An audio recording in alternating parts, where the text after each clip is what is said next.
back to Time with Tony. So you might have missed the first episode, so go back and watch it. But Tony is a dear friend. Tony Caliguire has been diagnosed with liver and pancreatic cancer.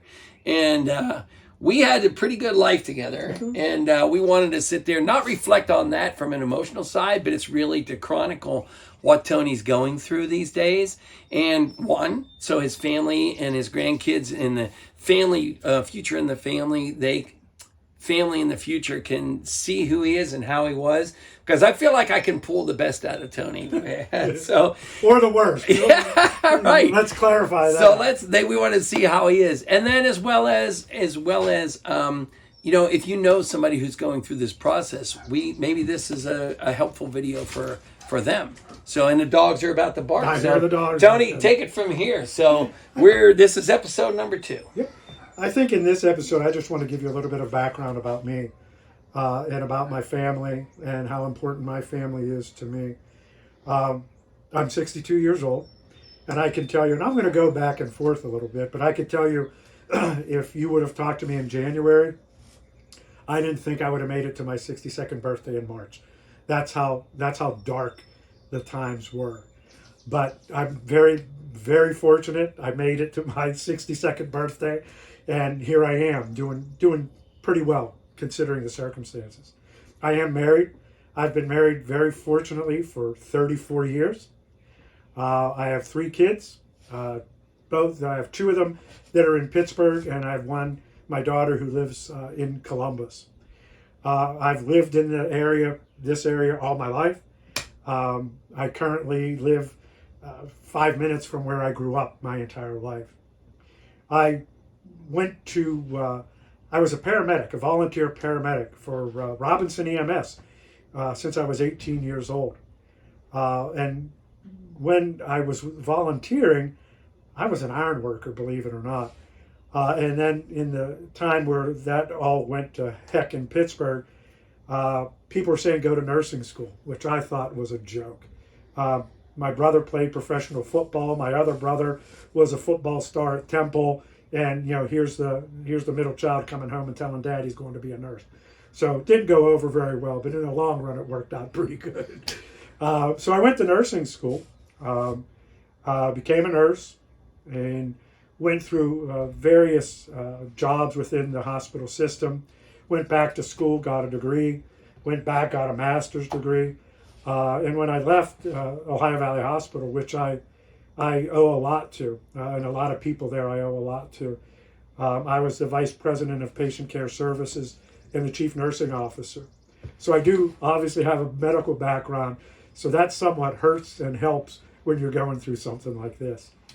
And after that, I've been working for the last 17 years for a orthotic and prosthetic company as a regional vice president. So even though work is very important to me and I love my job, family has always been the number one concern to me, to always be there and be there as much as I can for my kids and now hopefully for my grandkids.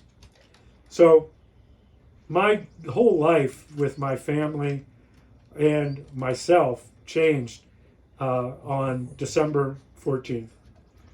On December 14th, I went to the emergency room because I thought I had a kidney stone. I had a history of kidney stone. So I was having just a little bit of back pain, nothing that you would even really, care about. But my urine was dark in the morning. So I figured either I ate a lot of beets, which I didn't, or there's something going on. So I went to the emergency room, clearly to get IVs, get Flomax, get my little strainer to strain my pee, and go home. But that didn't happen.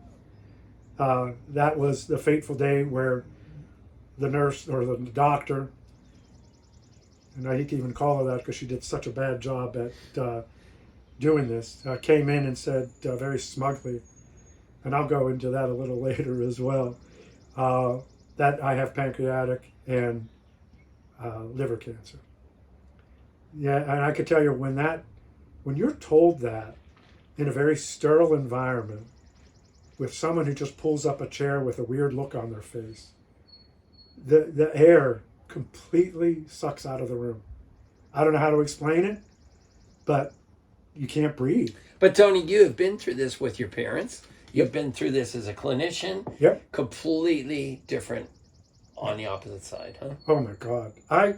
This sounds weird, but they used to call me, I don't know if you remember this, they used to call me the death nurse in the emergency room because I would be the one who would go in with the doctor, and when the doctor just said we did everything we could, and they, obviously the stress and the emotion and the grief, the immediate, I was the one who always went in. Yeah.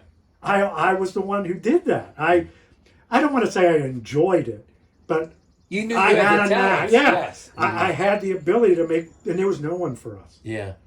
There was there was some flippant nurse that was like, I'm so sorry, can I get you something? It was totally opposite of what I used to do. And your wife Gina is a nurse as well, right? Yeah. So she was a hospice nurse. Yeah. And she's sitting there going through this as well. Yeah. And she just,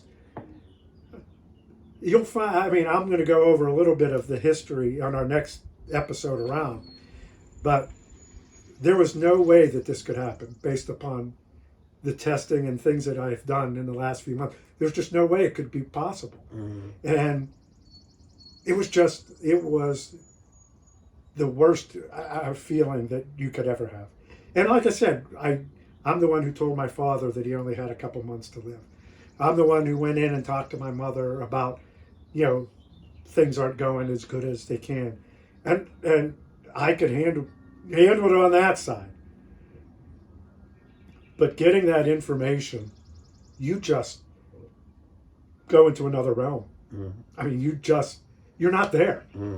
Everything's a dream. Everything is just floating around you, and you're just a part of, I don't know how to explain it. It sounds weird how I'm explaining, but it's like you're not even there. Like you're watching life go by.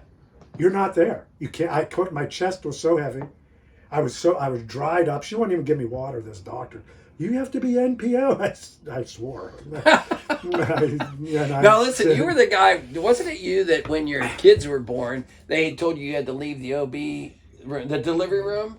Didn't they have to tell you, like, you're going to pass out, and you're like, oh no, yeah. Is that in fact? Yeah. You're like, I'm here. Yeah, I'm here. Right. So you're here for everything. You've seen it all. Now here you are as the patient, and you don't know what to do. No. Yeah. No. You think you've planned for this enough, but you don't know what to do when it's you. No, and you always ask yourself the question. You have, I know you have. Is it better to get hit by a bus and die? Or would it be better to have what I have right now? And I still can't answer the question. Yeah. Because there's good parts and there's bad parts. The good part is the outpouring of love and support from people. And if you get hit by a bus, you're dead. You don't know. I could show you on my desk over. I keep them on my credenza over here. The stacks of cards from people at work that I've worked with over the last whatever years about the difference I've made in their life, and to thank me for how I treated them. And honestly, I never realized that. So on that aspect, it was amazing to find out, because my whole life I've always just wanted to make a difference. And to be able to see that I have made a difference is a blessing. But still doesn't help that I got a terminal diagnosis. I mean, right. And now you have to live with the uncertainty. Because right now I'm good. Yeah. Tests are good. Tumor shrinking. PET scan's good. Blood work's good. Change tomorrow. Will you be willing to the next episode talk to us about how people are fragile to approach you? Oh yeah. Right? Oh yeah. Cancer. They whisper. Whisper. Cancer. Still. Cancer. To this day. Yeah. That's the cancer. I have it. I have it. Next episode. Yeah. Cancer. I have it.